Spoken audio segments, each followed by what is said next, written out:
7 ദിവസം കൊണ്ട് 7 രാത്രിയും 8 പകലും അടിച്ചു വീശിയ കാറ്റുകൊണ്ട് നശിപ്പിച്ച് തകർത്ത് തരിപ്പണമാക്കിയത് ബഹുമാനപ്പെട്ട ഹൂദ് നബി അലൈഹിസ്സലാം നോക്കിക്കണ്ടല്ലോ.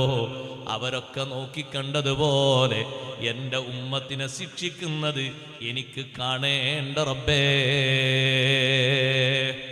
അഷ്റഫുൽ ഖൽഖ് മുഹമ്മദുർ റസൂലുള്ളാഹി സ്വല്ലല്ലാഹു അലൈഹി വസല്ലം തങ്ങൾ അല്ലാഹുവിനോട് ഒറ്റ ചോദ്യം ചോദിച്ചാൽ ഈ ചോദിച്ച ദൃഷ്ടാന്തങ്ങൾ കാണിച്ചു കൊടുക്കുന്നതിന് റബ്ബിന് കഴിവുകേടൊന്നുമില്ല, അല്ലാഹുവിന് ഒരു കഴിവ് കുറവും ഇല്ല.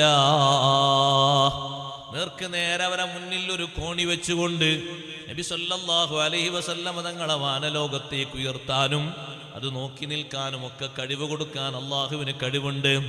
റബ്ബിന്റെ കഴിവിലേക്ക് ചേർത്തി നോക്കുമ്പോൾ അത് വളരെ ചെറുതാണ്, വളരെ നിസ്സാരമാണ്.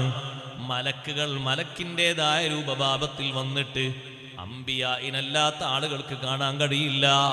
പക്ഷേ മലക്ക് മനുഷ്യന്റെ രൂപത്തിൽ തിരിച്ചു വരുമ്പോൾ നബിതങ്ങളോടൊപ്പം വന്നിട്ട് ഒരു കിതാബ് വായിച്ചിട്ട് അവരോട് അവരുടെ ഭാഷയിൽ സംവദിക്കാനും അത് കാണിച്ചു കൊടുക്കാനും റബ്ബിന് കഴിവ് കുറവൊന്നുമില്ല. പക്ഷേ അള്ളാഹുവിന്റെ കണ്ടീഷൻ എന്താണ്? വിശ്വസിക്കാതിരുന്നാൽ ചോദിച്ചാവശ്യപ്പെട്ട കൂട്ടത്തിൽ ഒരൊറ്റെണ്ണത്തിനെയും അള്ളാഹു ബാക്കി വെക്കില്ല.